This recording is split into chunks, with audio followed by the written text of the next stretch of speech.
Hi class, in this video I want to sort of trace the history a little bit of multimedia interactives so that you can get a sense of what some of the structures are for these things and why they're like that. So first I want to talk about kind of the trends that have occurred in these multimedia interactives that tend to be more journalistic. So I'm going to show you, I have a background in journalism, so this is what I know, this is what I spent a lot of time looking at, so I'm going to show you a lot of nonfiction stories in this video.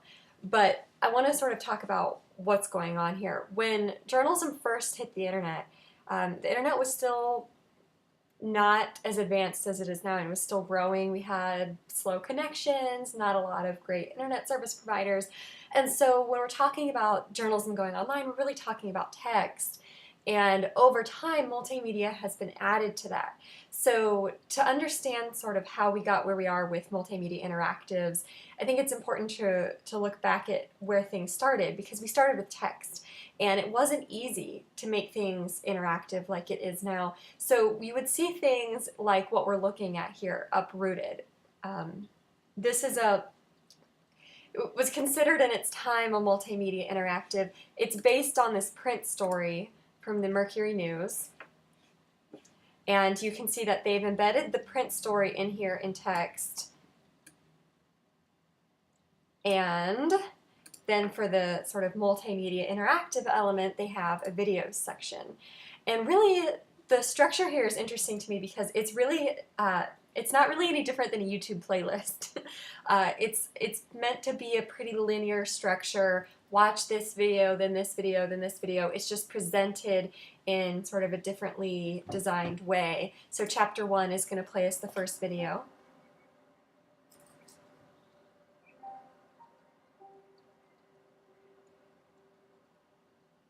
And I watch this thing go round and round and round. That shows you where the wind's coming from.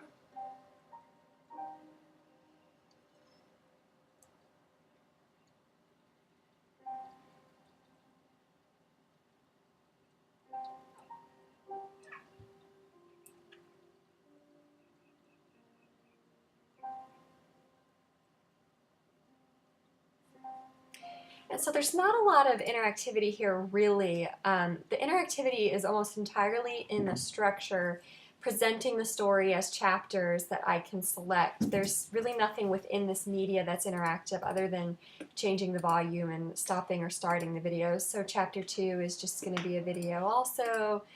Same with chapter 3. So it's really just a video playlist, but at the time this would have been, pretty exciting to be able to tell the story in this way, and it would have been seen as interactive because the user has the ability to choose the chapter and open and close the videos and click around inside the videos and then also read the story. And that's also what makes it multimedia, is that we have the story, but then we also have the videos that go along.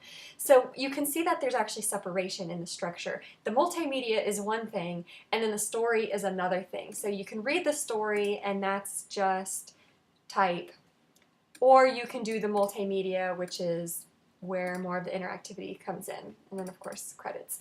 And we see that continuing with other types of structures like this Christmas tree structure, called a Christmas tree structure because it's pretty much linear and the multimedia is sort of tacked on like ornaments around the story. So again, just like the first example, the main element here really is the story. You click and then you read the story,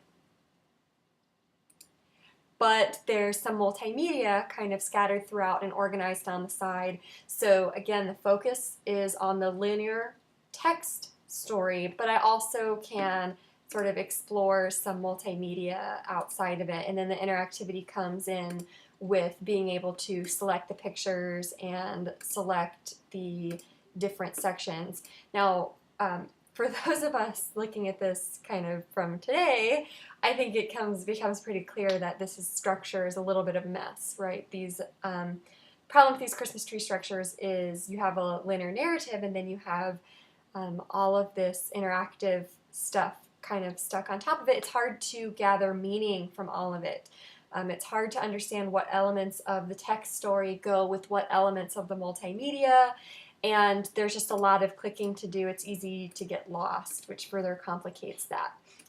So then we start to see sort of the same idea but organized a little bit better. And so we see stories that get organized more like story packages, where we have a written story and the multimedia is still kind of tacked on next to it, but it's better labeled, and the structure and organization is just a little bit more clear about what goes with what and when I should look at things. So for example, right here, this is what I'm supposed to do first, is look at this picture, read this text.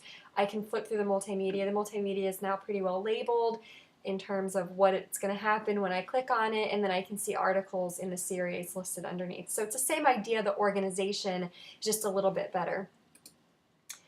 Then we start to be able to embed the multimedia right into the page. So we go from that sort of Christmas tree structure to an embedded structure where we have the story still as the star, and the multimedia is kind of embedded within it. So in this story, you'll see the multimedia. In some instances, it's off to the side. In some instances, let me find one, there's clickable text where we can pull up the multimedia right when we need it. So this is the difference between Christmas tree and embedded multimedia, is that with the embedded multimedia, we're getting the multimedia right when we need it, just in time for that information. With this structure, we have to kind of guess at when we might need to look at pictures, when we might need to look at audio versus when we might need to read. With this embedded structure, it's just a lot more clear. The story itself tells us when to start interacting with the multimedia, and again, this is interactive because of the access, because I can decide what I want to look at and don't want to look at, when I want to look at it or don't want to look at it. And this all sort of culminated in an article, a multimedia presentation that I'm sure many of you have heard of, especially if you're journalism students, Snowfall, at the avalanche at Tunnel Creek. This is a multimedia presentation that the New York Times put up at the end of 2012 that garnered several awards and lots of media attention because of how it just took that embedded multimedia structure one step further. If you look at this, we're still really text heavy. The pictures are off to the side. The multimedia is embedded, so we don't really know what it is till we click it and then it pops up. Still very text heavy. Snowfall struck a really good balance between presenting the text story but also presenting some sensory media that came along right as you needed it, so that it made sense within the narrative rather than just seeming kind of extra and tacked on. So this narrative makes use of these short looping HTML5 videos that look like animated GIFs. There's video. We see the same thing. We have clickable links. This plays the video, still embedded within the text, so it's not really a new concept. We're just getting the multimedia right when we need it, and it's presented to us rather than having to like open a new window. Right when we get to that part of the story where that sensory media is going to help us strengthen our understanding of the story and the characters and the plot, it just shows up automatically for us. So we have this explanatory animation. We have pictures that go along with the history that's being discussed in the text. We have a video that goes along with what's being discussed in the text, and slideshows that tell us about the characters right when the characters become relevant in the story. And we even have interactive access, so we can access different chapters through a navigation bar up here. What's interesting about this, while I'm sort of scrolling through it, is it's not really clear if this story aids in understanding, if this type of presentation is helping readers remember the story more than just reading would, or if it's helping them understand the story more than just reading would, or if it's enticing people to stick with the story longer and read more of it than just having the text would. That's not very clear, but this was sort of an instigator for how we present multimedia online. We started to see all kinds of presentations just like this. So the interactivity comes in being able to interact with the media, being able to jump around in the story to different parts, to experience the media differently. And now we're starting to see things like the NSA files decoded by The Guardian that uses the snowfall type of presentation with what's called the parallax scrolling, where the pictures sort of appear and disappear. Um, this is parallax, where the text appears to go over the picture. We're getting that sort of stuff, but it's helping us now to play or not play videos. It's helping us to understand different sections of the story. And now we're adding other elements of interactivity that weren't possible before. I really like this story. This is a video that it's probably not going to play because I stopped it part of the way through. We have videos that will play. That the American people are protected. And again, you're getting these videos right as you're reading about the same thing. Here's an interactive list of characters, who in this case, of course, are real people with explanations of who they are. But we're starting to see some really interesting interactive elements, like this right here. This is a graphic that appears.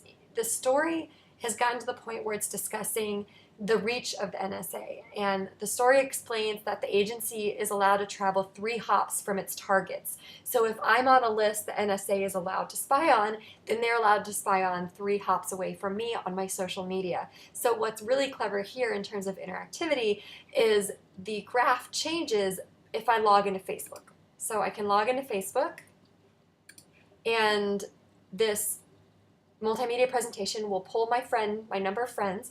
The average person has 190. I have 700 and, what was that, 54? We'll just put it around there. And this is going to show me exactly how many people are 3 hops away from me. So 3 degrees away from me includes almost 19.5 million people. So if the NSA is allowed to spy on me and 3 hops away from me on social media, then they're allowed, or on the internet, they're allowed to spy on 19.5 million people just by having my name on a list somewhere. So this is a really nice little piece of interactive multimedia, because it's not just allowing me to access information differently or allowing me to interact with the media by flipping through pictures or playing or stopping video, but it's actually pulling in my information and showing my information to me in a graphic in a way that I can control. So I can interact with this by saying, what if I had less friends? What if I had more friends?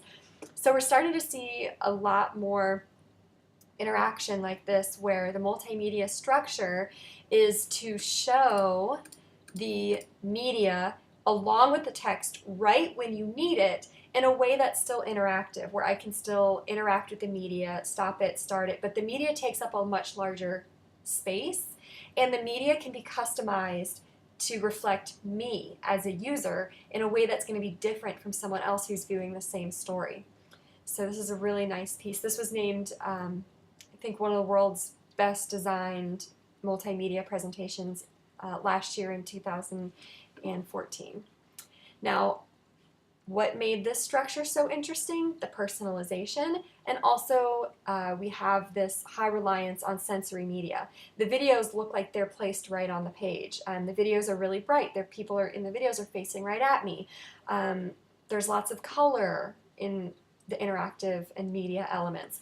What we're starting to see now is because of technology, that we can include even more sensory media. So here is a piece by the Des Moines Register called Harvest of Change, and it's about how farmers in Iowa are reacting to changes in demand for food, especially in demand for organic farming. And so what you can do is you can actually enter a 3D representation of a real farm. So the Des Moines Register made a 3D representation of a family's farm in the Unity game engine, and we're about to explore it here in our browser. Now, what's interesting about this is if you have the Oculus Rift, which I talked about last week in one of the videos, it's that headset that shows you videos that appear to be 3D, and it does positional tracking with your head. So if you're watching a video and you move your head like this while you're wearing the Rift, what you see on your screen is that in that video, you move, your vision changes. So we're about to join this 3D world on a browser, but you could join it in an Oculus Rift and have a virtual reality experience of this family's farm recreated in 3D. Okay, so what's going to happen here is I'm going to use my arrow keys to navigate the farm.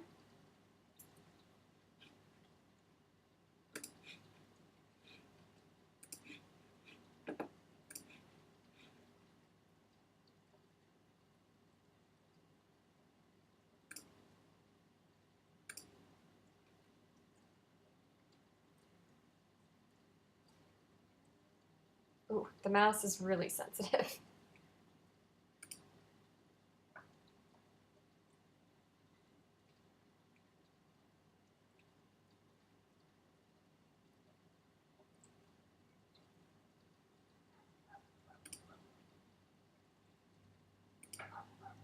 So the information is presented in a structure that is sort of predicated on this idea of a 3D world where the information is laid out on a map that I'm seeing in 3D.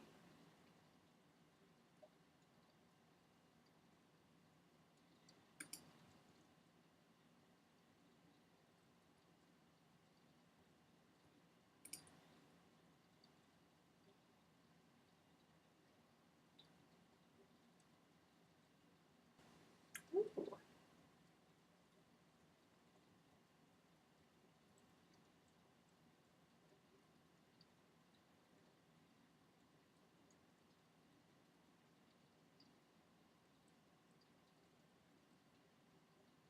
Okay, I'm going to close this out.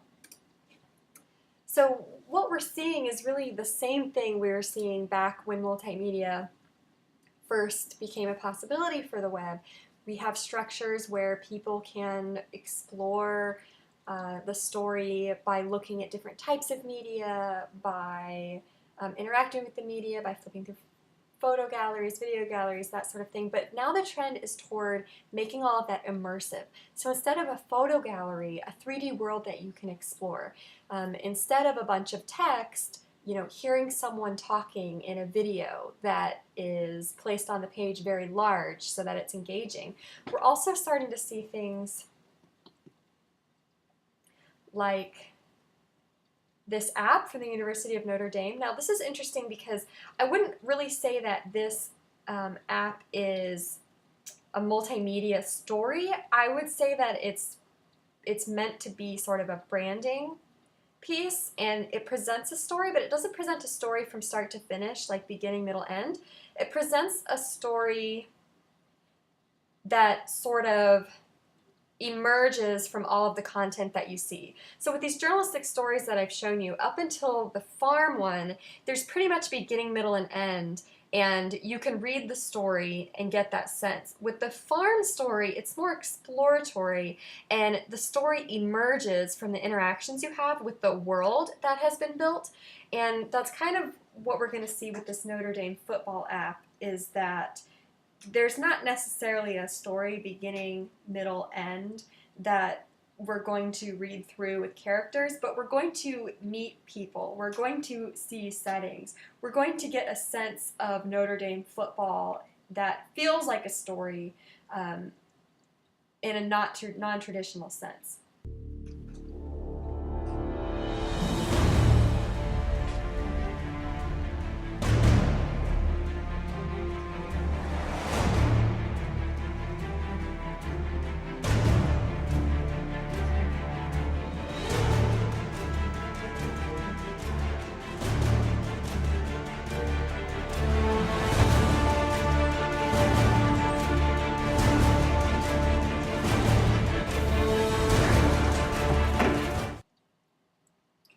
So in this app, we have multimedia. It starts with a video.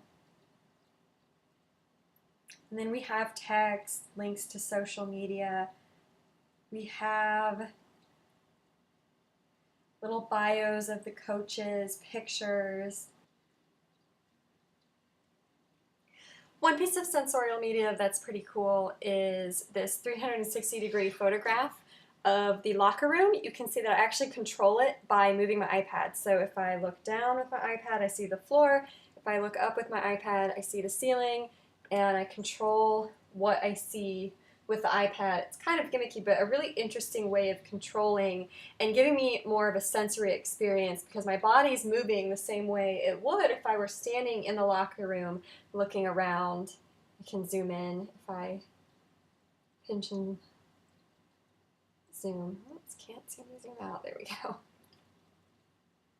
So a little piece of sensory media that helps kind of express the story of Notre Dame football, even though it's not a traditional story in the sense of having a beginning, a middle, and an end. So what we're seeing with these multimedia presentations is that we're seeing sort of the rise of this, the rise of sensorial media and structures that allow the media to take up a lot of space and feel immersive rather than feel secondary.